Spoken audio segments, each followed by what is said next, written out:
senang rasanya saya Dani untuk edisi hari ini, hari Sabtu 16 Oktober 2021 hadir menemani Anda dalam dialog lintas Makassar pagi ya.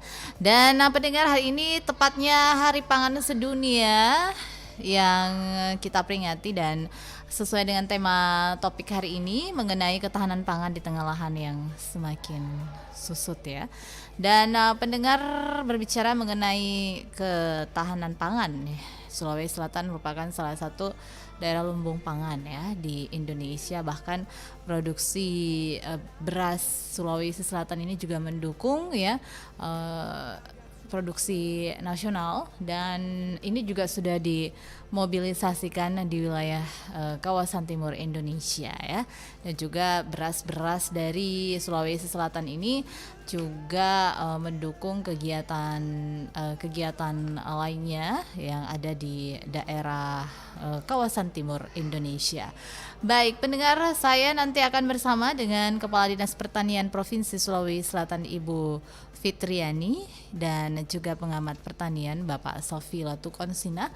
Untuk itu tetaplah bersama dengan kami di Pro 1 RRI Makassar.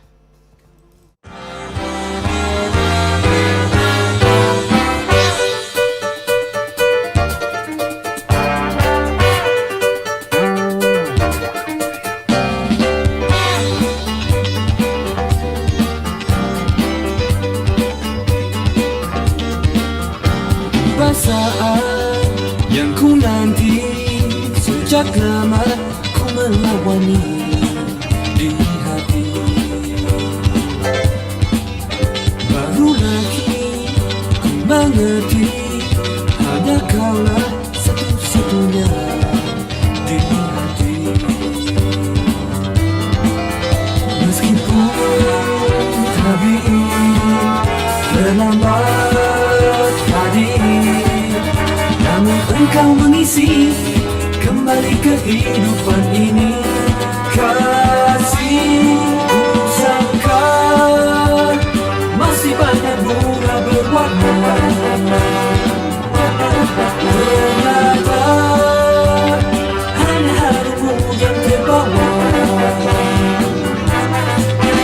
Tiba saat ku nanti sejak lama ku melawani di hati. Meskipun tabiat terlambat hadir, namun engkau mengisi kembali kehidupan ini. Kasih ku sangka masih banyak bunga berwarna, ternyata hanya harummu yang terbawa. Lepas segala arus ini, namun yang berdiri yang lagi selaku kau yang ku kagumi di hatiku kini. Ku sangka masih banyak bunga berwarna, ternyata hanya harummu yang terbawa.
Meskipun tapi terlambat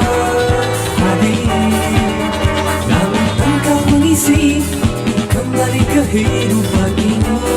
Kasih ku sangka masih banyak bunga berwarna. Iya, kekagumanku mungkin pagi hari ini Anda kagum dengan bunga-bunga di sekitaran rumah Anda yang bermekaran ya. Bunga peliharaan Anda yang bermekaran ya. Nah, ini bisa menjadi sebuah hal yang menarik di pagi hari ini. Bangun pagi-pagi melihat bunga Anda yang bermekar rasanya rasanya bahagia gitu ya. Nah, melihat yang hijau-hijau di pagi hari ini tentunya bisa memberikan kesegaran bagi mata Anda ya. Nah, pagi hari ini juga RRI menyelenggarakan jalan sehat ya untuk keluarga RRI Makassar. Nah, ini tentunya juga memberikan sebuah hal yang positif bagi tubuh kita ya.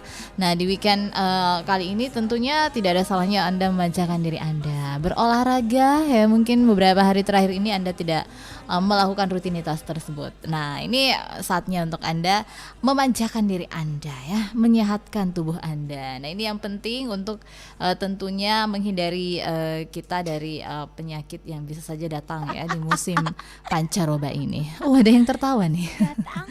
Ya, pendengar, Ketua Pengurus Harian Yayasan Lembaga Konsumen Indonesia Tulus Abadi mengatakan keamanan pangan harus terjamin untuk menyediakan pangan yang sehat dan aman bagi pembangunan masyarakat Indonesia yang sehat, unggul, dan produktif. Nah, dikatakan di Hari Pangan Sedunia hari ini ada isu besar menyangkut pasokan pangan, keamanan pangan, dan juga harga pangan.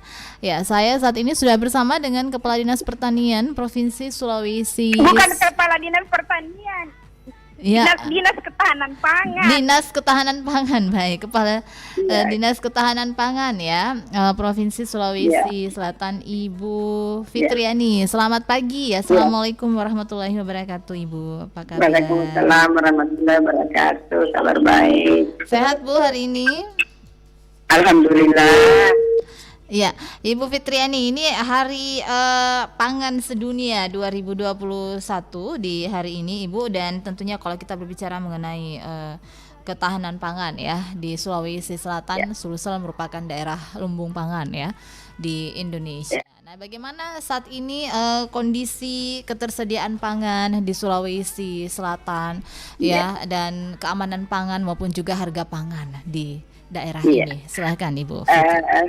Alhamdulillah, kita patut bersyukur Allah Subhanahu wa Ta'ala telah mengkaruniai kita alam atau agroklimak yang mendukung pertanian.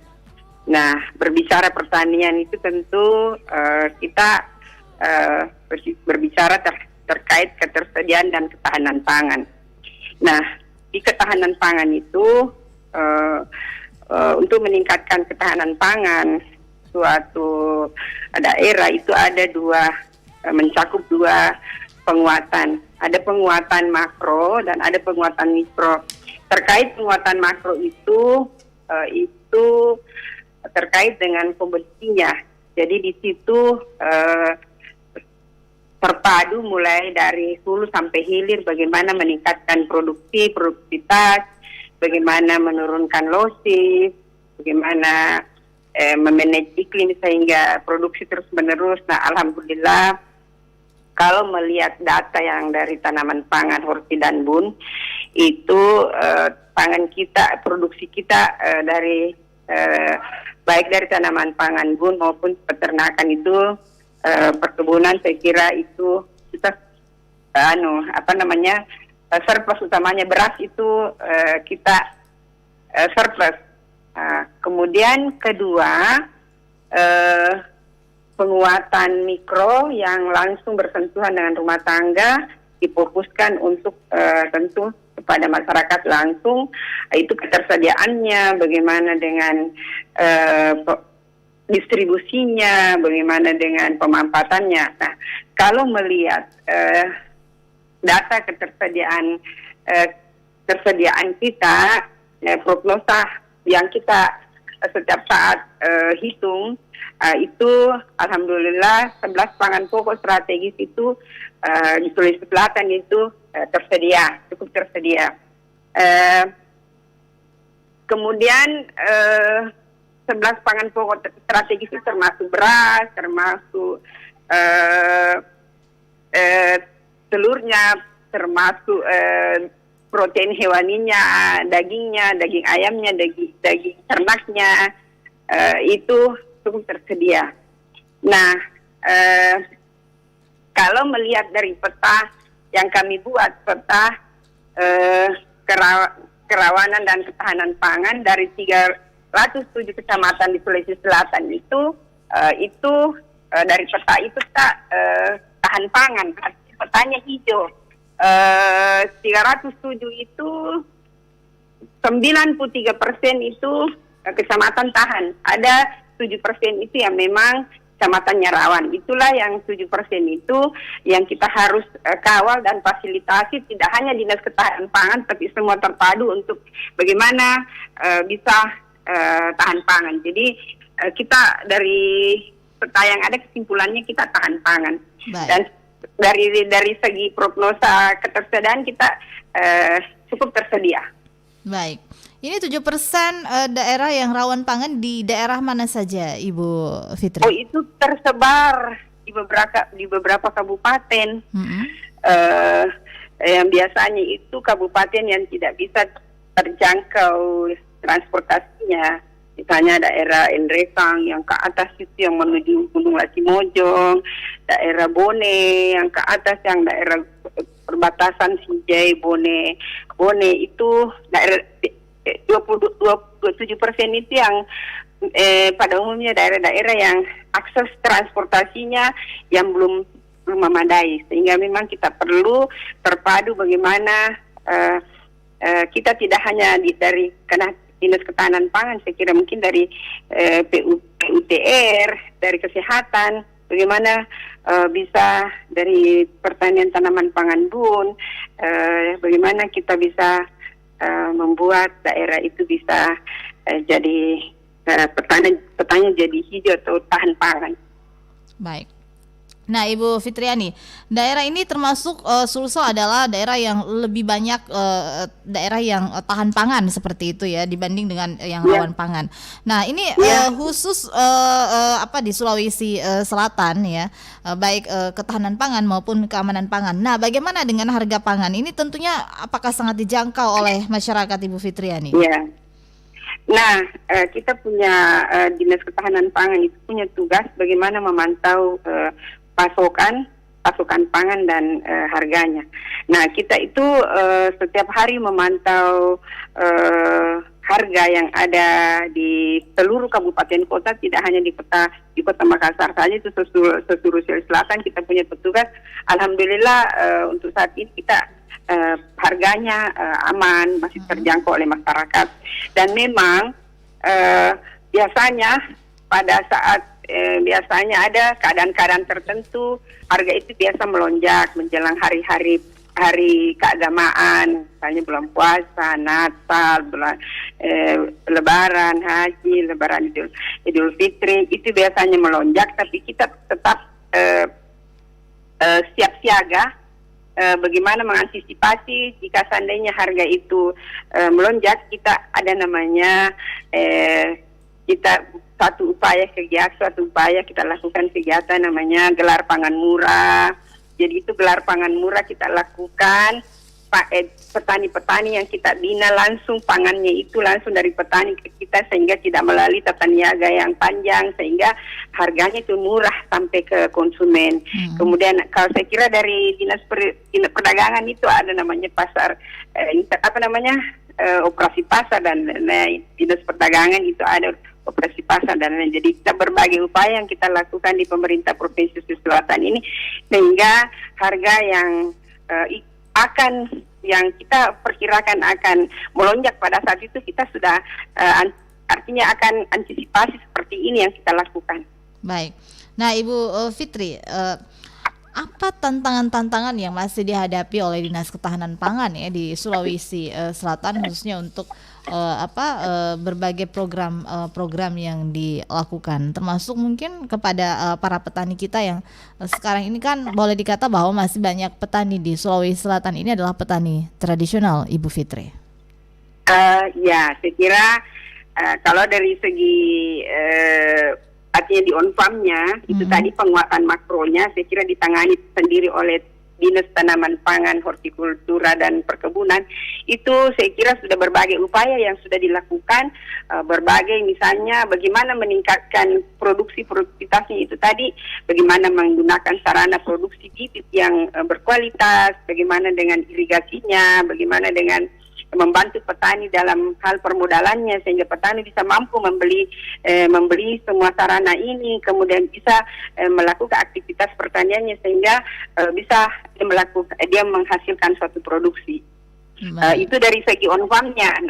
Nanti dari segi penguatan mikronya, kita berbagai hal yang kita sudah lakukan. Kita dekatkan pangan dengan rumah tangga dengan memanfaatkan pekarangan lestari, memanfaatkan pekarangan dengan menanam sayur-sayuran yang bergizi sehingga masyarakat bisa terpenuhi pangannya dengan aman, kemudian bisa bergizi. Kemudian kita sudah lakukan ini itu tadi pangan lestari, kemudian pertanian keluarga, itu kita sudah lakukan semuanya sehingga dengan pasar itu tadi gelar pangan murah sehingga semuanya bisa terkendali dan pangan setiap saat tersedia. Baik, nah Ibu Fitri, berbicara mengenai ketahanan pangan ya di tengah semakin banyaknya juga peralihan lahan menjadi pembangunan perumahan seperti itu. Nah ini bagaimana ya untuk tentunya mengantisipasi hal ini, ketahanan pangan di tengah lahan yang juga semakin susut, Ibu Fitri? Saya kira ada Undang-Undang Nomor 41 2019 terhadap lahan berkelanjutan. Itu fungsi alih fungsi lahan itu ada yang undang-undang yang mengaturnya, dan saat ini kita sudah punya perda yang mengaturnya sehingga semua bisa terkendali. Jadi bagaimana kita mengawasi di lapangan, bagaimana kita menerapkan peraturan itu sehingga alih fungsi lahan yang ada tidak seperti yang kita bayangkan bahwa mungkin dia berfungsi begitu saja langsung ke perumahan. Tidak, itu ada undang-undang yang mengatur dan ada perda yang mengatur di Sulawesi Selatan. Baik. Nah ini tidak serta-merta harus beralih seperti itu ya Bu ya. Tapi apakah tidak. Tapi apakah ada yang selama ini juga melanggar dari aturan tersebut, Bu? Saya kira tentu yang pasti itu yang pemerintah kabupaten kota yang tahu persis bahwa apa ada enggak masyarakat yang melanggar yang seperti itu, yang mestinya tidak, karena kita sudah punya undang-undang dan punya perda.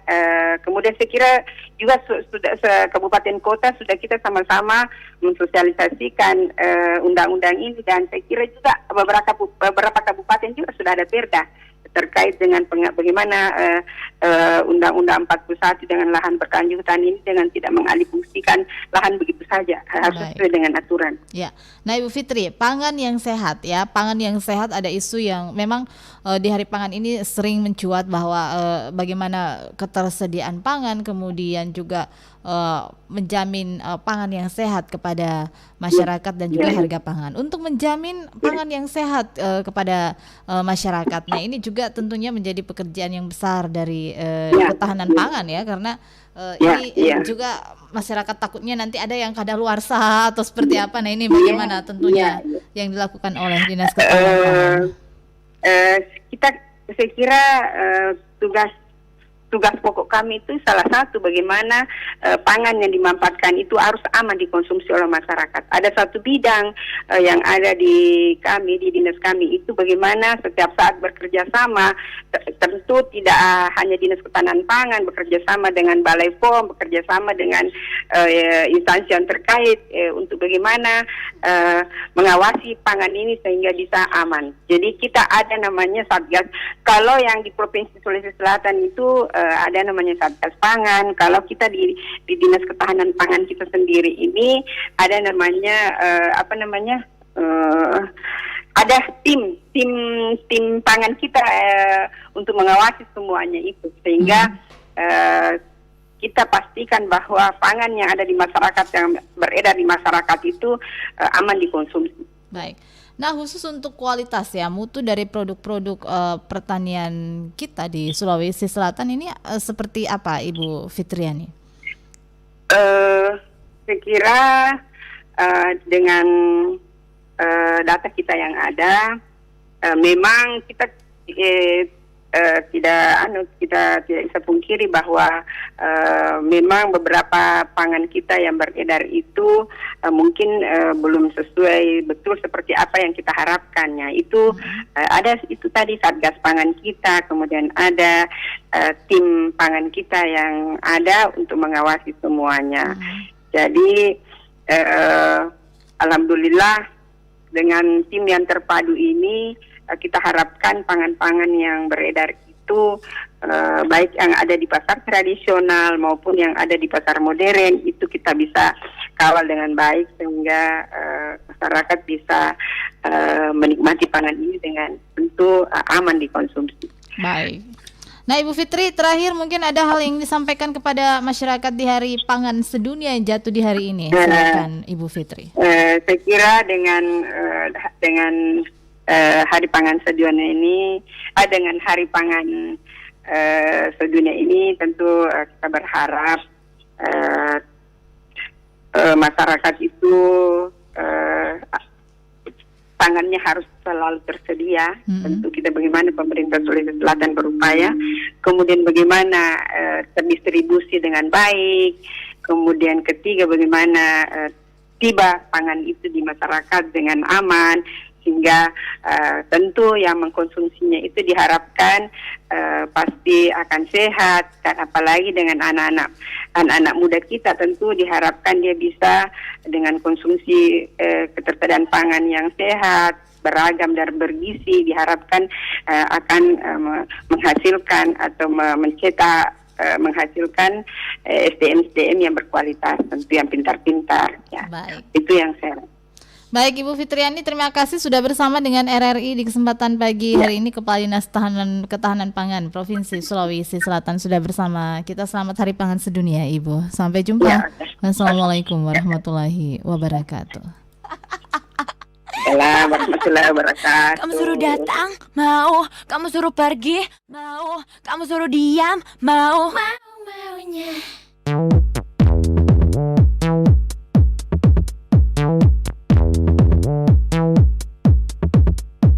Diciumin kamu, mau. Diduain juga, mau. Dicuekin juga, mau. Maunya. Aku kamu, apakan aku. Jadinya begini, rasanya seperti kamu hipnotis aku, kamu hipnotis aku, kamu hipnotis aku, kamu hipnotis aku, aku ikut kamu. Kamu janji ini mau, kamu bari itu mau, dibohongin juga mau. Maunya aku. Kamu suruh datang mau, kamu suruh pergi mau, kamu suruh diam mau. Maunya aku kamu apakan aku.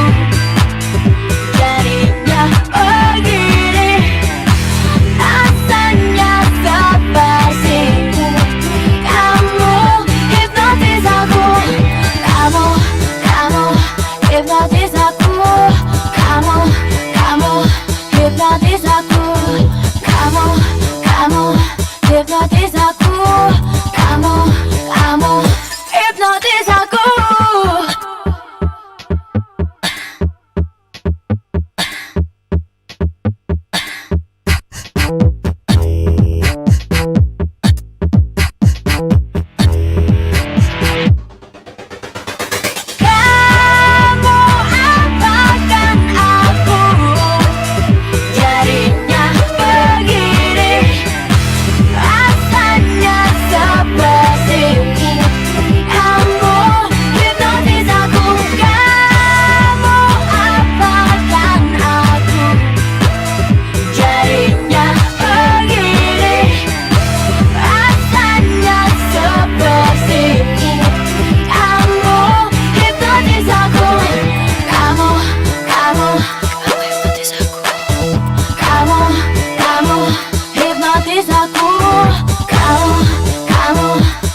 hati, terkelana iris janji mengunci bisikan.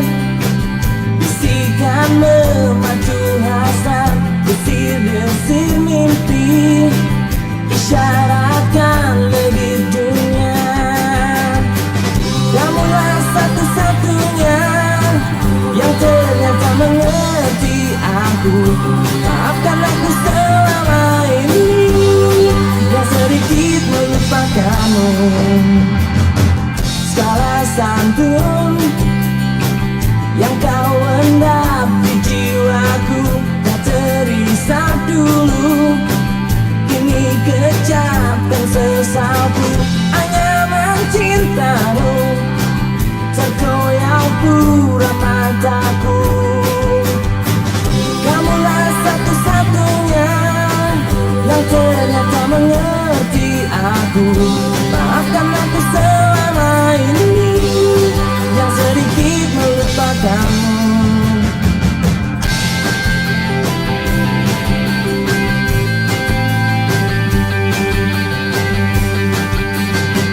Laras hati, alirkan diri kembali, membujur tubuhku, sejuk pangkuan dirimu. Tak ingin terbungkus penyesalan. Puing-puing janjiku ku pugar kembali untukmu. Segala denyut nadi memanggil, kamulah satu-satunya. Kamulah satu-satunya.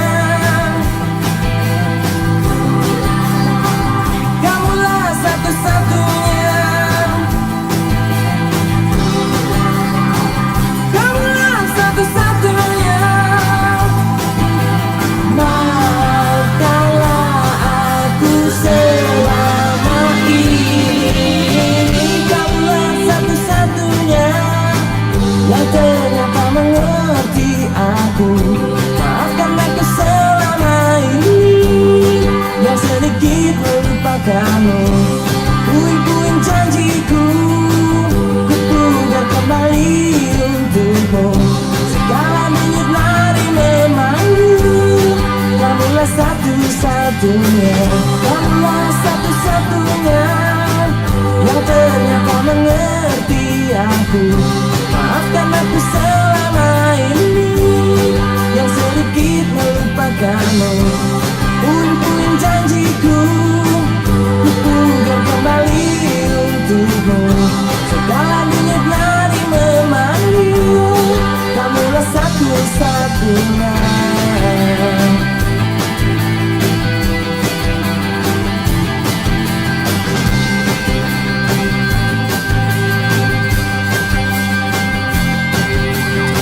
Check that.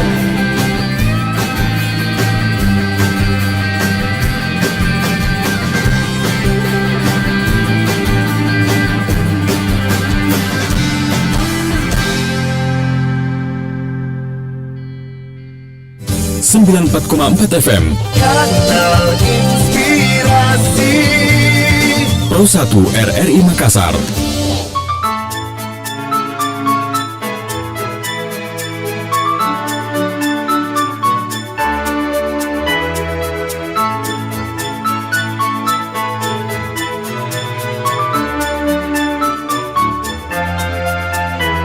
Bila suasana di hatimu membuat resah tak menentu, katakanlah oh kasih, bukalah hatimu, janganlah kau ragu.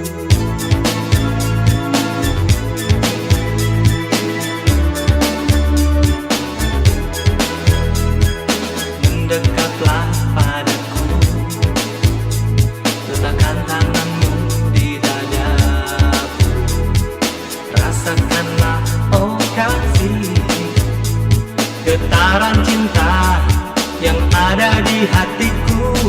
Semua itu karena dirimu, semua untukmu, tulusnya cinta yang ada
setelah oh kasih, getaran cinta yang ada di hatiku, semua itu karena dirimu, semua untukmu. Tulusnya cinta yang ada di hatiku selama ini hanyalah untukmu. Percayalah kasihku, dalam dunia ini dirimu yang aku cinta, kaulah seluruh hidupku. Sungguh aku, sungguh aku, sungguh ku sayang kamu. Sungguh aku, sungguh aku, sungguh ku sayang dirimu. Percayalah kasihku, dalam dunia ini dirimu yang aku cinta, kaulah seluruh hidupku. Sungguh aku, sungguh aku, sungguh ku sayang kamu. Sungguh aku, sungguh aku, sungguh ku sayang kamu. Sungguh aku. Baik, pendengar dimanapun Anda berada, lagu dari Cowboy, katakanlah ya, lagu yang pernah ngehits di tahun 90-an. Saya hadirkan untuk melengkapi kebersamaan kita di pagi hari ini. Masih di Dialog Lintas Makassar Pagi. Kalau tadi kita bersama dengan Kepala Dinas Ketahanan Pangan ya, Provinsi Sulawesi Selatan, Ibu Fitriani. Dan sekarang kita bersama dengan praktisi pertanian Bapak Safi Latukonsina. Nah, Pak Safi, selamat pagi. Wassalamualaikum warahmatullahi wabarakatuh. Waalaikumsalam warahmatullahi wabarakatuh. Iya, apa kabar Pak di pagi hari ini? Alhamdulillah. Iya. Baik Ibu. Nah, ini kalau kita berbicara ya mengenai ketahanan pangan ya di tengah lahan yang semakin susut saat ini ya dan semakin berkurang. Nah, ini bagaimana Anda juga melihat kondisi tersebut dikaitkan dengan kondisi pangan kita, ketersediaan pangan di Sulawesi Selatan saat ini, Pak? Kalau kecukupan pangan khususnya untuk Sulawesi Selatan insya Allah masih tetap terjaga karena produktivitas rata-rata tiap tahun Sulawesi Selatan untuk tanaman padi itu mencapai 2,8 juta ton beras, tapi konsumsinya kan hanya 800 ribu ton sehingga kita masih tetap surplus. Yang jadi persoalan adalah produktivitas ini menurun terus akibat dari penggunaan bahan kimia yang berlebihan sehingga kondisi tanah tidak mampu meningkatkan produksi yang dilakukan sesuai dengan harapan masyarakat. Itu kira-kira, Bu. Iya, baik. Nah, apa yang menyebabkan produktivitas pertanian kita ini dari tahun ke tahun memang mengalami penurunan meskipun kita ini sebenarnya dikatakan surplus, Pak Safi? Ya, yang menyebabkan terjadinya penurunan adalah tingkat penggunaan bahan kimia yang berlebihan sehingga kandungan bahan organik tanah perlahan-lahan dia selalu berkurang. Karena itu kita selalu serukan kepada masyarakat untuk sesegera mungkin dini itu kita harus menggunakan bahan organik atau pupuk yang ramah terhadap lingkungan sehingga kandungan bahan organik tanah tetap terjaga yang akan berimplikasi kepada produktivitas akan terus berjalan secara simultan. Baik. Nah, Anda tadi mengatakan ya bahwa meskipun kita surplus dan juga produksi pertanian yang memang ada peningkatan, tapi sepanjang tahun ini juga produktivitasnya menurun seperti itu, Pak. Nah, apa sebenarnya kesalahan-kesalahan yang dilakukan oleh petani selama ini sehingga hal tersebut terjadi? Kesalahan yang dilakukan dilakukan oleh tangan-tangan terampil petani kita ini adalah menggunakan bahan kimia, terutama pupuk kimia yang selalu berlebihan. Baik. Lalu kemudian menggunakan pestisida kimia juga yang sangat over, sehingga menyebabkan kerusakan lingkungan tidak bisa dihindari. Nah, hal inilah yang menyebabkan terjadinya tingkat serangan hama penyakit yang luar biasa. Seperti tahun ini terjadi penurunan produksi hampir 50% akibat dari serangan organisme pengganggu tanaman. Nah, ini yang sangat merugikan tidak hanya petani tapi kita semua, termasuk kita sebagai konsumen, itu sangat dirugikan karena pengaruh terhadap tingkat kesehatan masyarakat juga terus akan bermasalah akibat dari konsumsi bahan kimia yang berlebihan yang merupakan residu dari usaha pertanian yang dilakukan oleh para petani. Baik. Nah, untuk penggunaan pupuk yang dilakukan diberikan petani saat ini, apakah harganya ini lebih mahal atau seperti apa dibanding kita menggunakan pupuk organik, Pak Safi? Kalau harga ini kan apalagi sekarang kan subsidinya perlahan-lahan mulai dikurangi. Nah, kalau udah beli ke harga non subsidi itu memang jauh lebih mahal. Hanya saja kita selalu sampaikan pada petani bahwa menggunakan pupuk organik itu jauh lebih murah harganya ketimbang menggunakan pupuk kimia. Apalagi pupuk organik yang bisa dibuat sendiri gitu. Nah, tapi petani kita ini kan kadang-kadang nggak mau repot, nggak mau ini, maunya cuman beli saja lalu dikasih. Nah, nanti kalau sudah terjadi gagal panen baru kemudian nyesal, kaget, tapi tetap aja masih seperti itu gitu. Baik. Nah, sebenarnya untuk penggunaan pupuk pestisida ini memang petani tidak mengetahui secara pasti ukuran-ukuran pasnya seperti ini sehingga akhirnya juga merugikan dirinya sendiri, Pak. Kadang-kadang mereka panik, lalu mereka tidak pernah belajar bahwa pertumbuhan tanaman padi yang bagus itu seperti apa. Sehingga mereka inginkan bahwa kalau tanaman padi mereka itu daunnya hijau sekali, itu yang mereka senang. Padahal hijaunya daun tidak ada jaminan bahwa produksinya akan bagus. Justru daun yang terlalu hijau itulah akan menyebabkan tingkat serangan hama penyakit yang sangat tinggi.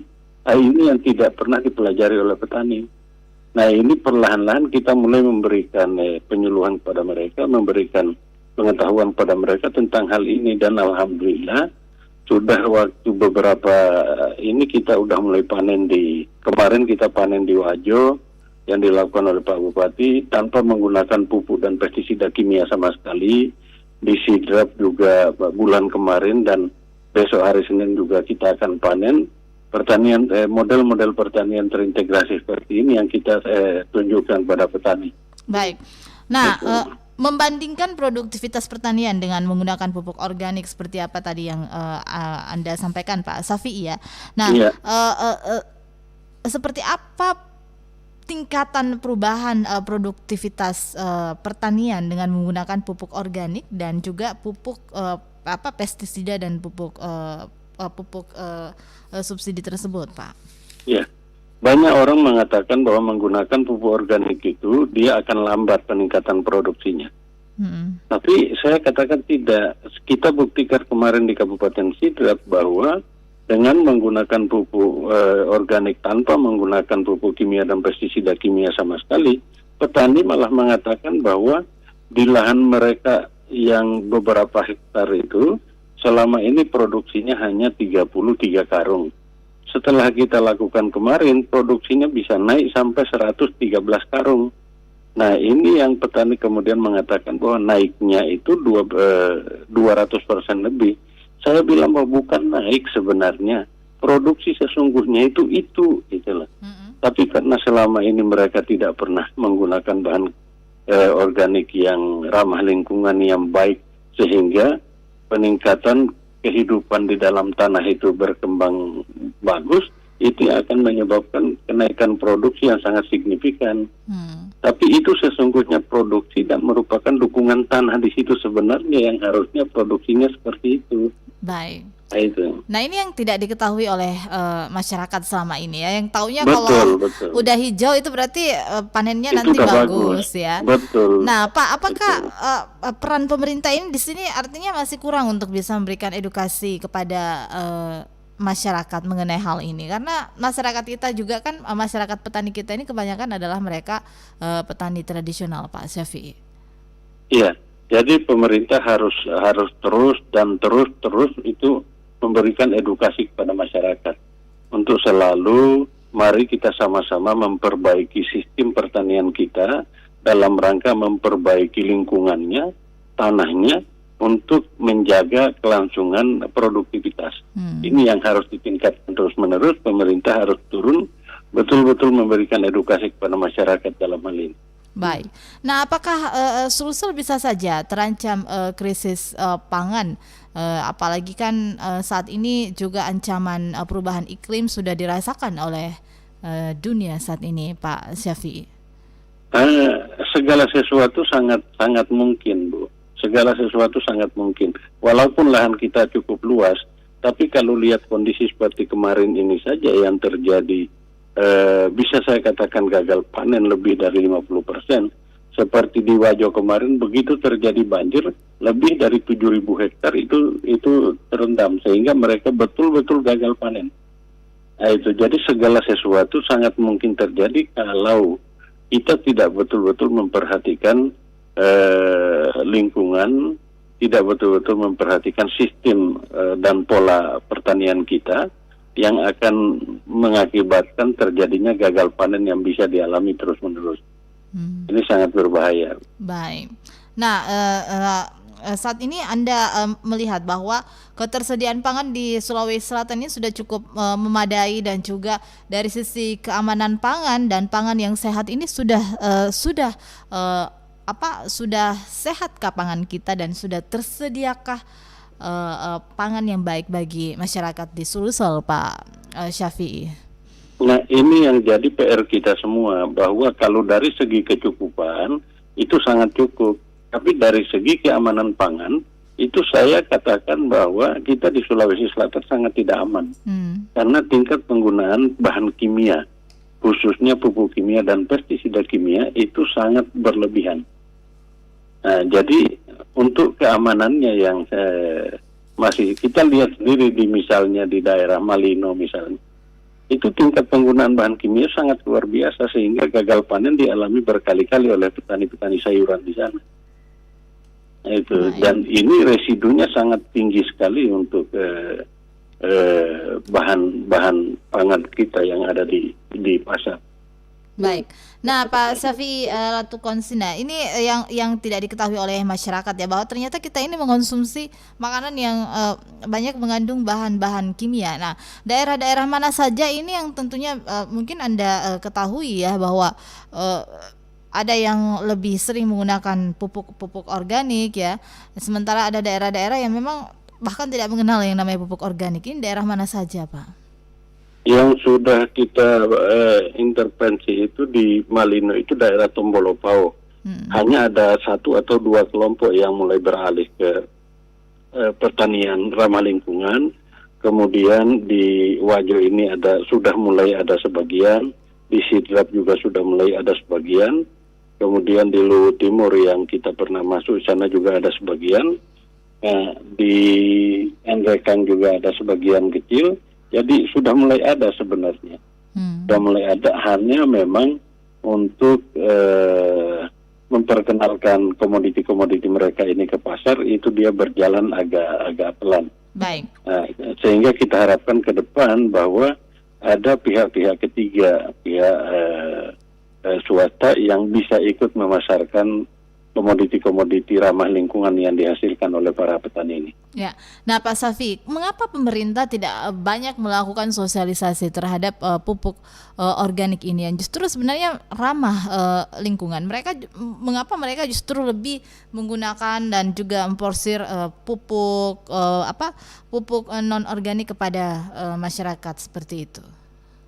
Nah, pemerintah juga melakukan, tapi tidak masif. Lalu kemudian tidak dilakukan bersamaan dengan model-model edukasi yang dilakukan oleh pihak swasta, atau oleh pihak lain. Mereka agak lamban karena mereka hanya menyampaikan saja dan jarang memberikan contoh. Kalaupun contoh yang diberikan hanya disampaikan lalu kemudian ditinggal. Petani tidak bisa seperti itu, harus didampingi. Petani itu harus didampingi dan harus punya karakter yang kuat untuk para pendamping itu untuk bisa mendampingi petani dalam rangka menjaga kelangsungan produksi. Sebab ketika hanya menyampaikan saja kemudian itu dilakukan oleh petani sendiri yang tidak punya pengetahuan yang cukup, begitu terjadi gagal panen mereka akan tinggalkan. Baik. Nah, itu yang harus diperhatikan. Ini yang masih kurang yang dilakukan oleh Nah, itu yang masih kurang pemerintah dilakukan oleh pemerintah ya. Nah, ke depan Pak Syafi, apa harapan Anda terhadap persoalan-persoalan dan berbagai tantangan masalah ketahanan pangan di Sulawesi Selatan? Di Sulawesi Selatan ini harapan kita ke depan bahwa petani harus lebih banyak lagi mendapat edukasi dari semua pihak dalam rangka sistem pertanian terintegrasi ini sehingga hasil pertanian yang dihasilkan oleh para petani itu bisa memberikan manfaat bagi semua orang, mulai dari petani sendiri, kemudian konsumen yang ada di kota-kota besar, akan implikasinya akan sangat besar terhadap daya imunitas ketahanan masyarakat dalam rangka meningkatkan kesehatan masyarakat. Baik Pak Syafi, terima kasih atas waktunya bersama dengan RRI di kesempatan pagi hari ini. Sukses selalu untuk Anda ya. Baik. Wassalamualaikum warahmatullahi wabarakatuh. Waalaikumsalam. Baik pendengar dimanapun Anda berada ya, kalau kita berbicara mengenai ketahanan pangan, ya alhamdulillah Sulsel ini merupakan daerah lumbung pangan. Tapi kita juga harus berhati-hati pendengar bahwa ancaman krisis pangan bisa saja terjadi di tengah perubahan iklim juga yang terjadi di dunia saat ini. Bahkan ya banjir juga beberapa waktu lalu melanda beberapa kabupaten di Sulawesi Selatan yang juga menyebabkan terjadinya gagal panen di sejumlah daerah. Bahkan disampaikan tadi oleh Pak Sif Latukansina bahwa terjadi penurunan produktivitas petani ini sebesar 50% ya dari tahun sebelumnya. Nah ini tentunya pengaruhnya ya selain alam juga karena penggunaan pupuk berlebihan ya, pupuk kimia berlebihan sehingga hasil produktivitas pertanian itu lebih banyak dimakan oleh hama. Nah, kalau misalnya mau tentunya untuk kita meningkatkan setiap tahunnya produksi pertanian, ya kita harus menggunakan produk pertanian ramah lingkungan termasuk pupuk organik ya. Nah, ini yang masih kurang dilakukan oleh masyarakat. Kenapa harus menggunakan pupuk organik? Ya, pastinya karena untuk kesehatan kita juga yang mengonsumsi pangan tersebut ya.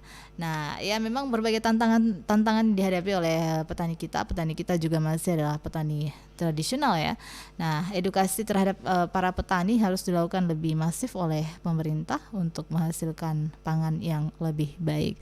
Baik, saya Dani mengucapkan terima kasih untuk kebersamaan kita di kesempatan pagi hari ini dalam Dialog Lintas Makassar Pagi edisi 16 Oktober 2021 bertepatan dengan Hari Pangan Sedunia.